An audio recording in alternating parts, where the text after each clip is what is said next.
In this video, we will show you how to reset Epson Stylus TX550W using adjustment programs. Before you download these adjustment programs, you need to disable all of your antivirus, include Windows Real-Time Protection and the Tamper Protection if you are using Windows 10. After that, you can download this adjustment program or resetter. We put link into the description. Then you can right click and choose extract here. Open the resettle folder and run adjustment program as administrator.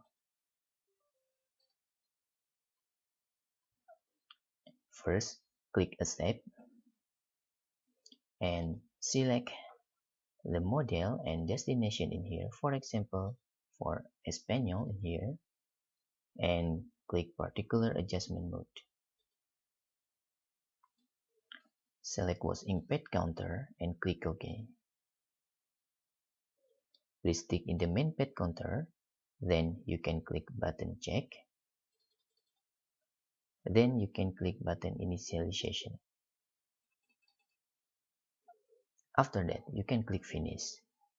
Then you can turn off your printer and later you can turn back on your printer again. That's all.